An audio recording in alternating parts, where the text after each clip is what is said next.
Okay, so this is part two to the MKNaomi and Club of Rome video. Please go back and watch that one because there's so much information that I can't recap everything. Now, like with every other video, this is for entertainment purposes only.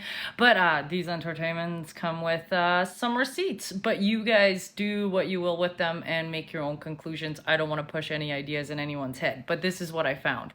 So I will show you a clip here.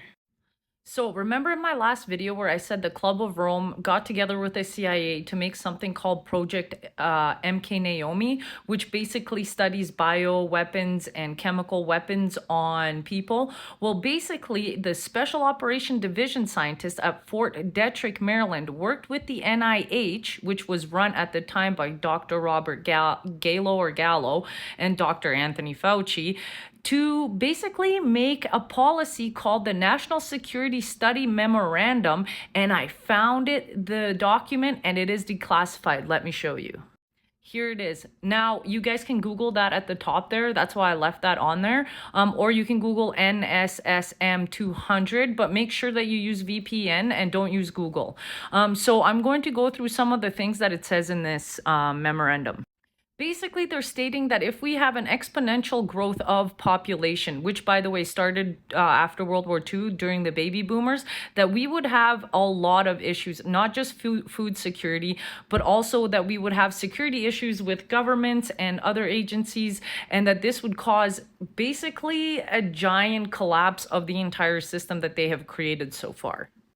So here's some other apparent population factors that will have negative effects on the society that we live in today.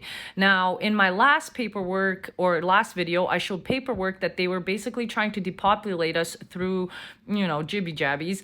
And here is a clip of basically Fauci saying something super shady, and I want you guys to tell me what you think.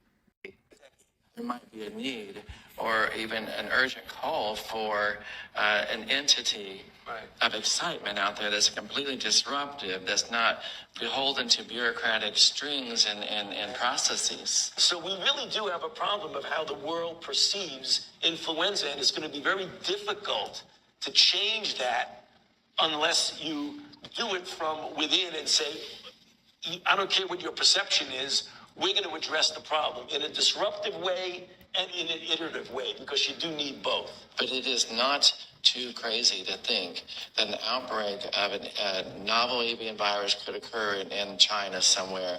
We could get the RNA sequence from that, beam it to a number of regional centers, if not local, if not even in your home.